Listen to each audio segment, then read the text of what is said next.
এই অনুষ্ঠান কিভাবে চলবে সেটা আমি না, এটা বলবেন না, এটা স্বৈরাচারী কায়দা, এটা স্বৈরাচারী। আমরা আমন্ত্রিত অতিথি মানে হচ্ছে ভগবান, ভগবানকে আপনাকে সম্মান করতে হবে। আপনি এই কথা আগেও বলছেন একদিন, আপনার অনুষ্ঠান বলে কিছু নাই। না, আপনার অনুষ্ঠানে আমি আসিনি, আপনি আপনার অনুষ্ঠানে আসছি, আমি আসছি এই 16 কোটি মানুষকে কথা বলার জন্য। না, আমি যমুনা টেলিভিশনে আমন্ত্রণে এসেছি, আপনার অনুষ্ঠানে না। শেখ হাসিনা মৃত্যুদণ্ড মাথায় নিয়ে ভারতে সজীব ওয়াজেদ জয়ের বিরুদ্ধে আজ গ্রেফতারি পরোয়ানা জারি হয়েছে, তিনিও দেশে নাই।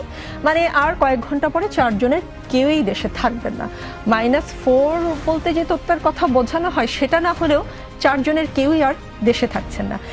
দেশে আছেন কেবল জামায়াতের তিনবারের আমির ডাক্তার শফিকুর রহমান। বিষয়টি কেমন লাগছে জামায়াতে ইসলামীর? প্রথমে আপনার এই -4-এ আমার বিরাট আপত্তি। Hasina is a dead body, Joy never own this country. তার মার মতো, তার নানার মতো একটা বিশ্বাসঘাতক। সো বিশ্বাসঘাতককে আপনি 4-এর মধ্যে নিয়ে এসে যদি আলোচনার বিষয়বস্তু করতে চান, সেই বিষয়ে আমি আলোচনা করতে একদম নারাজ। আমি আবারও বলছি, Hasina is a dead body. Hasina নিজের দাফন, নিজের কাফন ইচ্ছা মতো তার শ্বশুরবাড়ি ইন্ডিয়াতে চলে গেছে। আপনি তাকে আবার নিয়ে আসতেছেন কেন? রাজনীতিতে তাকে কেন আপনি একটা পার্ট করতে চাচ্ছেন? এবার দ্বিতীয় কথা বলছি, দেশনেত্রী, আপসহীন নেত্রী বেগম খালেদা জিয়া বিএনপির না, সারা বাংলাদেশের মানুষের সমস্ত দল মত নির্বিশেষে উপরে উঠে গেছে। কেন এই উপরে উঠে গেছে? এটা হচ্ছে হাসিনার জন্য অপমৃত্যু।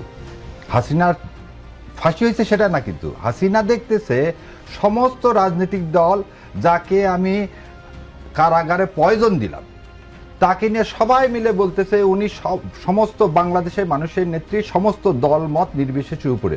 তখন ওর মনে হয়েছে ওর বাবার মৃত্যুর সময় একটা লোক রাস্তায় নামেনি।